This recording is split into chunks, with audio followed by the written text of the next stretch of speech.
Уважаеми зрители, аз съм здравният репортер на фитнес и спа центрове Пулс.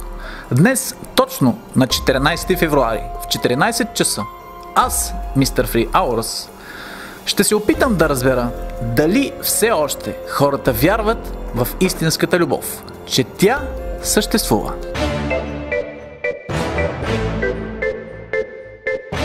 Вие вярвате ли, че любовта истинската съществува? Разбира се. Вярвате ли, че истинската любов съществува? Днес е деня на любовта. Разбира се, че съществува. Няма как без любов в този свят. Тоест, бихте ли, сега ако се обади вашата половинка, вашата любов на сърцето и каже, трябваше ми спешно, вие ще изоставите ли фитнеса и ще отидете при нея или? Да, винаги. Ето това е. Любовта е пред всичко, уважаеми зрители.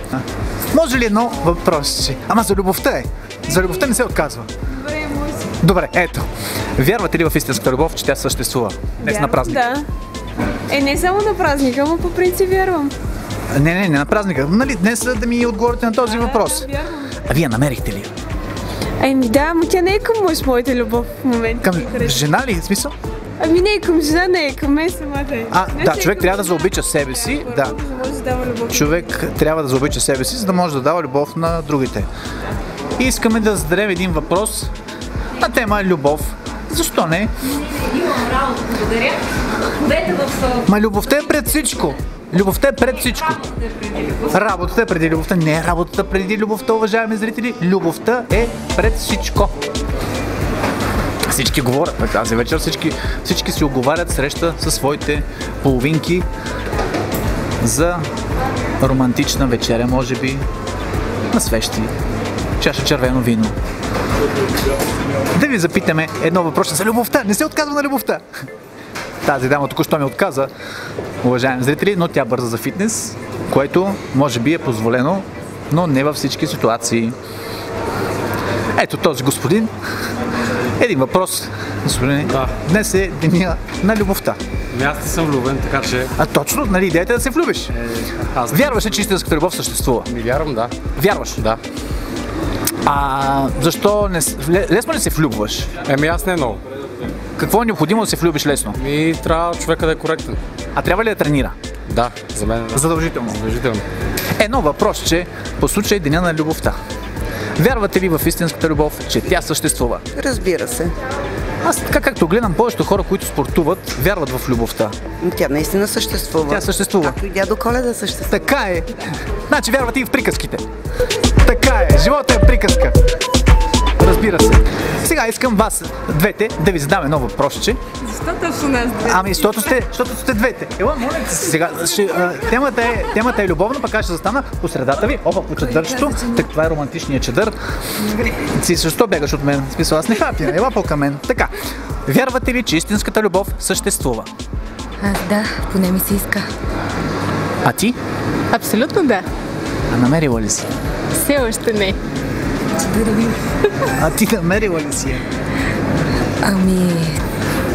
Очевидно не, след като съм с най-добрата си приятелка тук.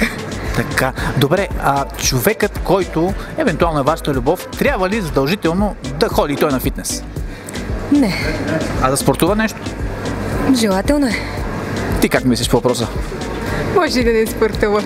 Дама така, като са различни характерите, т.е. примерно той обича да се пива биричка и да кажем, ако не е романтичен, мислиш, че се пасват нещата? Може да вярваме в клишето, че противоположностите се привличат. Аз вярвам, че клишето е, те се привличат, но това привличане задълго е само в света на магнитите. Не знам, аз така си мисля, аз нямам толкова опит, още съм малък. Ние така. И вие нямате толкова опит. Да, и сме малки. Колко пъти тренирате седмично? Между 3 и 4 пъти. 3-4 пъти? Да. И ти ли те 4 пъти? Абсолютно. Ива! Ива не бягай! Ива не бягай! Да я гоним. Ще гоним. Давай. Аз нямам калцуни. Нямам калцуни. Ива, ела тук. Уважаеми зрители, това е Роналд Дахер. Един изключително позитивен човек, който със сигурност вярва в любовта, но дали това е така, сега ще проверим. Рони, ти вярваш ли в любовта, че тя съществува? Моля превод. Do you believe love exists? Истинската любов. Абсолютно. Съществува истинската любов. Ти кога се срещна за първи път с твоята истинска любов? When did you first meet your first love? That's a secret. Тайна. Това е тайна. А тя вярва ли, че истинската любов съществува? Does she believe if true love exists? Of course she does. Разбира се. Твоята любов спортува ли? Does she practice sports? You know? Ти знаеш. Аз знам. Аз нищо не знам. С това те интервю. За кой си взел тези сърчица? Какъв е въпроса? За кой е взел тези сърца? Who did you get the heart balloons for? Also you know. Любовта трябва да се пази в тайна. Ако е истинска, защо да не се пази? Кой е главата на семейството в една връзка, жената или мъжа? Който както се го уреди, Тоест, може ли и двамата да се го видите или просто мъжът трябва да е задължително? трябва да живеем в съгласие. Уважаеми зрители, това е Иван Христов. Значи, той със сигурност според мен вярва в... Все пак да го попитам. Иване, вярваш ли, че истинската любов съществува? Ами вярвам, аз съм женен вече 4 години. Как се запознахте? В една дискотека. Супер случайно. Ти ли отиде да... Аз? И кой каза? Не си спомням, това беше отдавна. И отиде в дискотеката, хареса ти, отиде, казах, много си хубава, примерно, и веднага на следващия ден, в смисъл, разкажи ми, нали, хората да знаят и те как да постъпват. Видяхме се с няколко дни. След няколко дни. Да, пихме по кафе и всичко стана. А преди няколкото дни поддържахте ли някаква връзка, в смисъл, писахте ли си нещо? Не, супер случайно стана.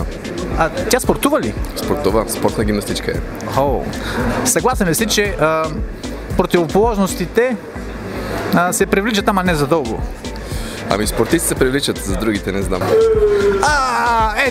Ето един господин, който е облечен в бяло, а бялото е цвета на чистотата. За сега? За сега ли? За сега? Така, интересуваме дали вярвате в истинската любов, че тя съществува, понеже днес е деня на любовта. Срещу 5000 лева ще ти кажа. Срещу 5000 лева съществува ли? Добре. Защо срещу 5? Любовта тя... Ма тя е безценна, любовта. При вас беше 5000. Разбирам. Ама тя струва много повече от 5000. Ама като мериме на кантара става много олеквано. Щом трябва пари да се дават, значи... Не за пари. Ами за кое? За отговор на въпроса ли? Отношенията. Отношенията са безценни. Имате ли някаква добавка, която помага на хората да се влюбват по-бързо? Не, такава добавка нямаме. Само такава нямаме всъщност, защото тази добавка си е в самите хора. Да. А ти вярваш ли в истинската любов, че тя съществува? В безрезервната любов вярвам. Безрезервната? Да. Червеният цвят ли ти е любимия? Да. На мен също, разбира се, и аз. На мен личи ли ми? И аз съм в червено, всичко е червено, чадъра ми е в червено. Какво да има? Празниците. Всеки ден, ако има празник, е най-добре. Не само днешния. А ти кой празник празнуваш днес? Нали, или ако трябва да празнуваш, кой би празнувал, защото нали, днеска са два? И двата. И двата. Да, това е добър вариант. Има хора, които и по три празнуват. Познавам такива. Зодия телес ли си? Не. Защото те обикновено харесват червен цвят. Каква зодия си? Скорпион. Скорпион. Истинската любов съществува ли? Смятам, че да. А ти намерила ли си я? Търся още. Така. Аз знаеш какво забелявам, че във фитнесите повечето хора, които спортуват във фитнесите, повечето я търсят, докато Тоест се колебая даже дали във фитнесите я търсят повече или в дискотеките. Ама във фитнесите пък май са по-качествени хората. Какво е твоето мнение? В фитнеса или в дискотеката можеш да намериш по-качествена половинка?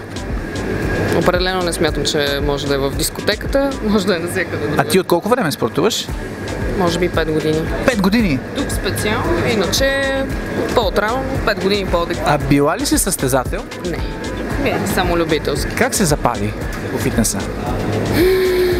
От приятели.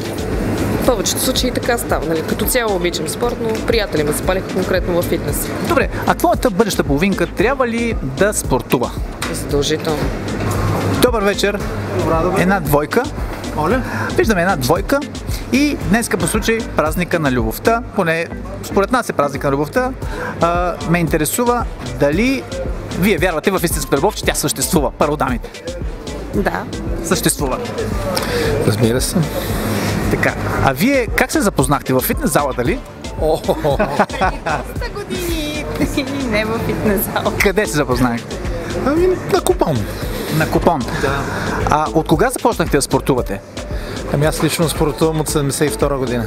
Вие сте бивш състезател? Да. По? По джудо. Джудо. А вие? Аз така. Покрай него ли се направи? Абсолютно.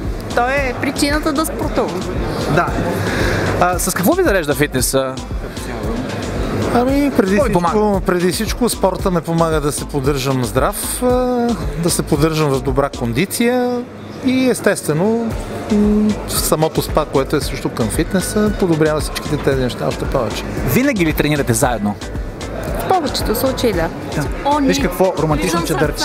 Да, романтично чадърче. Днес е празника Деня на любовта, така го наричат. А ти вярваш ли? Да, така е верно. И аз така викам да някой да. Хубаво е всеки ден да го има този празник и да е наистина реален. Ти вярваш ли в любовта? Както гледам, не можеш да не вярваш. Вярвам. Истинската, че съществува. Вярвам, защото съм свидетел на истинска любов. Тоест, намерила си я. Не, на моите родители това е. А, на твоите родители. Браво. Това е, когато, аз това, което съм забелязал, когато едно дете вижда любовта между майка си и баща си, истинската любов, то наистина след това става свидетел на нея и я разпространява. Как? Виждате ли, ето добрия пример? Да. Добре, бе, ти защо не си намерил сега? Виж, красива си, вярваш в любовта. Нали? Това никой не може да го каже. Всичко е въпрос на късмет тук, дали ще срещнеш правилния човек. Да. Той или става, или не става. И да търсиш, да заобиш да търсиш. Така е. Зависи много. А твоята половинка трябва ли да спортува? Вижте сега, докато сме млади, може и да не спортуваме чак толкова, защото нали все пак сме горе-долу във форма. Вече като се почне нали, една друга възраст, хубаво да се поддържа. Да, обаче, ако си оставим от млади, нали, после ще имаме проблеми, нали, като стари, нали, като... Вижте, той е много спорт не е хубаво, нали, се получава травми, едно друго трябва и да се Ако не се храним правилно, Еми, какво да ви кажа, тук отваряте някакъв друг проблем, защото това се така е. А ти от колко време идваш на фитнес? Значи сега ще ме запоставите, така си дал на солариум, не на фитнес. Ти идваш на солариум, а как си поддържаш формата? Добра храна и топ. И без никакъв спорт? Еми, виж сега. Ходих на канго джамп, но това беше за кратко. Значи от кога ще започнеш да ходиш и на фитнес? Айде, следващия понеделник, това го чуваме сигурно толкова често, ма От следващия понеделник обещаваш? Обещавам. Обещано, обещаваме зрители. Добре. Много благодаря за интервюто и следващия понеделник? Тук ще ме срещате с спортен екип. В колко часа? И час? Добре, 7. Сутринта? Вечерта. Вечерта. 19:00 часа. Следващия понеделник. Обещано.